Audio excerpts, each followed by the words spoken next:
Ya, Assalamualaikum warahmatullahi wabarakatuh. Selamat siang, Bu Ruri. Kami dari kelompok 3 dengan mata kuliah kecerdasan buatan dan juga topik yaitu sistem seleksi beasiswa.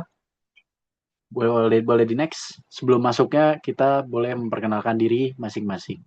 Oke, dengan saya sendiri Atar Fazil Muhammad Wicaksono dengan NIM belakang 155. Lanjut, Muhammad Habibi. Saya Muhammad Habibie Wibisono dengan NIM belakang 138. Saya Pierre Valkri dengan NIM belakang 152. Saya Muhammad Nasmi Robani Firdaus dengan NIM belakang 157.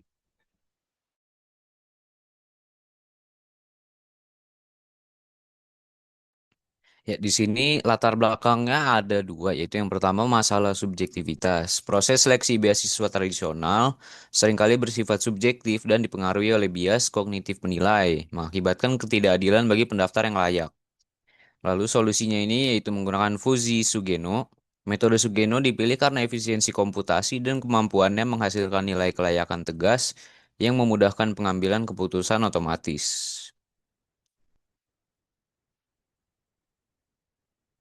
Lalu di sini ada definisi variabel yaitu input dan output. Di sini yang pertama ada IPK yaitu range dari 0,0 sampai 4,0. Dia setnya ada rendah, sedang, tinggi. Gaji orang tua range-nya itu dia dalam lingkup jutaan rupiah. Setnya ada rendah, sedang, dan tinggi. Tanggungan ini eh, tanggungan yang dibagi dari gaji orang tua. Jadi ya bentuk range-nya itu jumlah orang. Dan setnya ini ada sedikit dan banyak. Kemudian prestasi itu dia range dalam bentuk poin, yaitu dari 0 sampai 100, setnya rendah dan tinggi.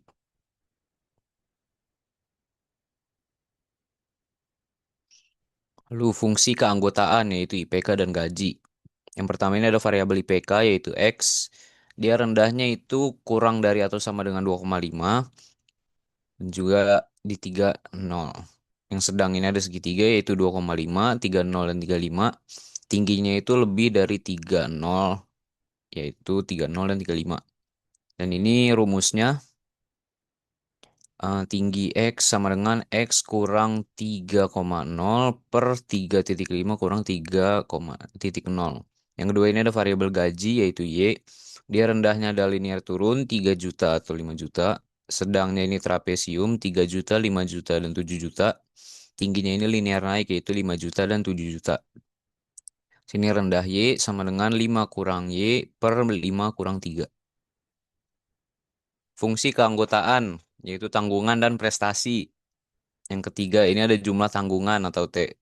Dia menggunakan representasi linear turun untuk sedikit dan linear naik untuk banyak. Di sedikit ini 2,3, banyaknya juga 2,3. Rumusnya ini banyak dalam kurung T sama dengan T kurang 2 per 3 kurang 2. Dan yang terakhir yaitu keempat yaitu poin prestasi. Menggunakan representasi bahu untuk membedakan pendaftar berprestasi tinggi. Rendahnya di 40,60, yang tingginya juga di 40 dan 60. Nah, di sini tinggi kurang P sama dengan P kurang 40 per 60 kurang 40.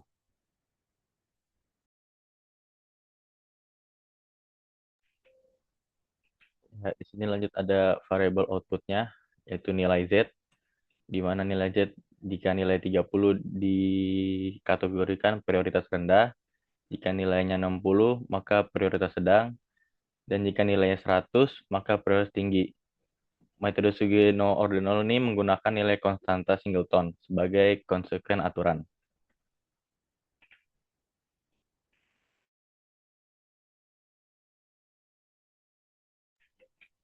Ya, di sini ada basis aturan nine fuzzy rules, di mana rule 1, if IPK tinggi and gaji rendah, maka prioritas itu tinggi, yaitu nilai Z-nya 100. Lalu ada rule kedua, jika IPK rendah, maka prioritas rendah, 30 nilainya. Lalu rule 3, jika gaji tinggi, maka prioritas rendah, nilainya 30. Lalu rule 4 ada, jika IPK tinggi, gaji sedang dan tanggungan banyak, lalu prestasi tinggi, maka prioritasnya juga tinggi. Rule 5, IPK sedang, gaji rendah, tanggungan banyak, prestasi tinggi, prioritasnya juga tinggi. Lalu keenam, IPK rendah, gaji tinggi, dan tanggungan sedikit, lalu prestasi rendah, maka prioritasnya juga rendah. Lalu rule 7, IPK sedang, gaji sedang, tanggungan sedikit, prestasi rendah, maka prioritas sedang. Lalu rule 8, IPK tinggi, gaji tinggi, dan prestasi tinggi, maka prioritas sedang. Lalu rule 9, jika IPK tinggi, sedang, gaji sedang, maka prioritas juga sedang.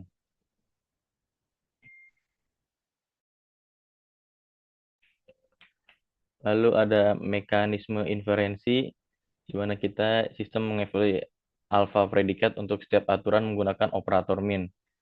Di mana rumusnya adalah alfa i sama dengan min mu ax, mu by. Lalu hasil inferensi tiap aturan adalah pasangan alfa i dan zi, di mana zi adalah konstanta singleton.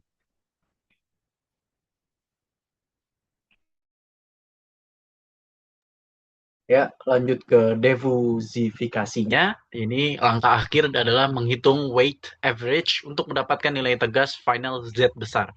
Nah, Z-nya ini itu sama dengan sigma buka kurung alpha I dikali ZI tutup kurung per sigma alpha I. Nah, bisa dibaca itu Z-nya itu untuk hasil akhir ataupun kita mencari beasiswa akhirnya. Terus untuk alfa I-nya itu mewakili alfanya itu mewakili untuk pencarian minimum atau nilai minimumnya yang kita pakai di dalam codingan, yaitu min buka kurung tutup kurung. Terus I-nya itu menandakan rules-nya yang dipakai itu apa aja.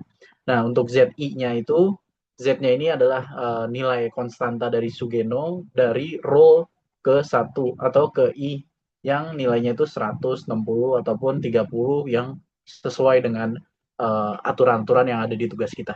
Boleh di next.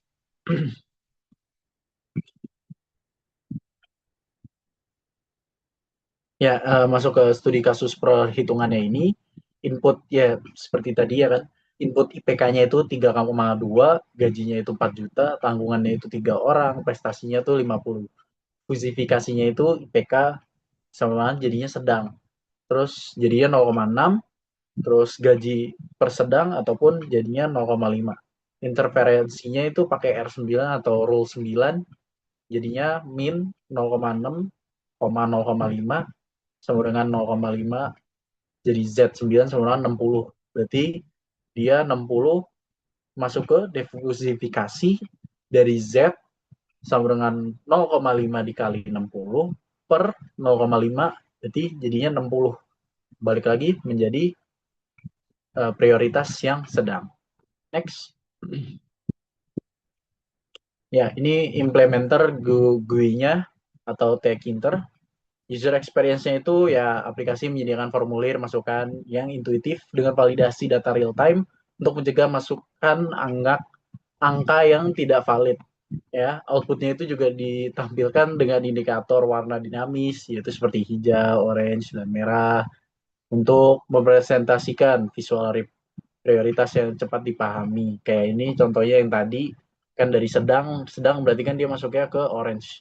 Ya sama kayak ini, kurang lebih sama kayak lampu lalu lintas lah. Boleh next. Ya, mungkin itu saja. Kita masuk ke demonya langsung. Boleh, silakan Habibi.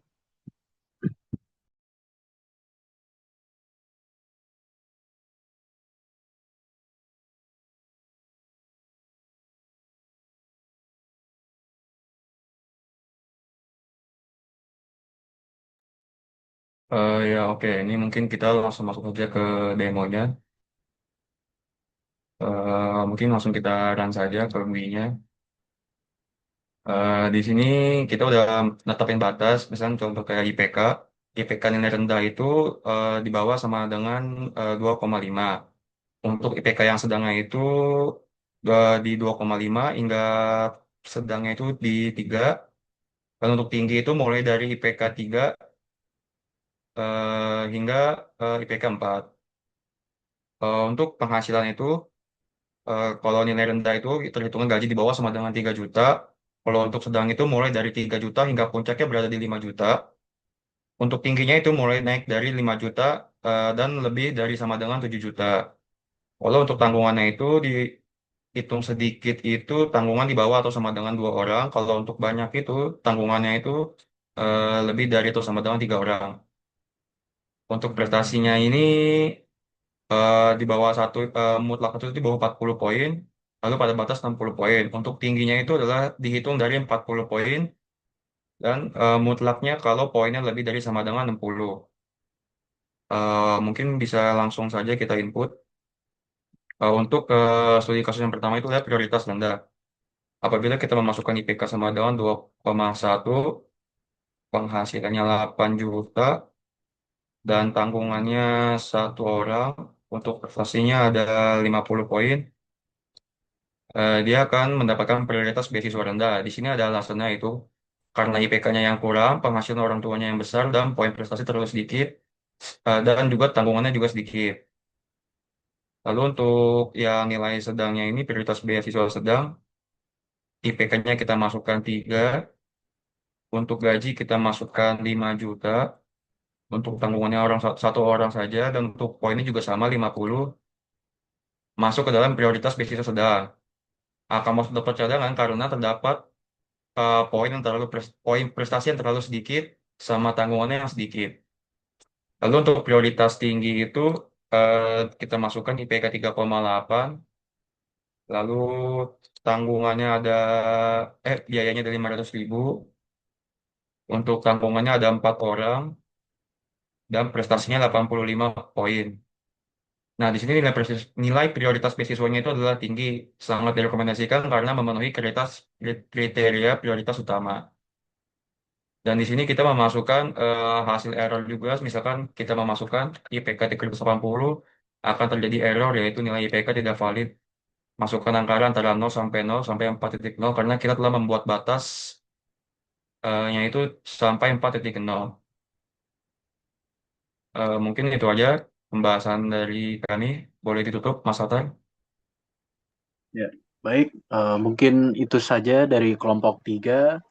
Terima kasih Bu Ruri karena telah mendengarkan, menyimak, dan juga menonton video ini sampai habis. Kurang lebih mohon maaf. Wassalamualaikum warahmatullahi wabarakatuh. Terima kasih Bu Ruri.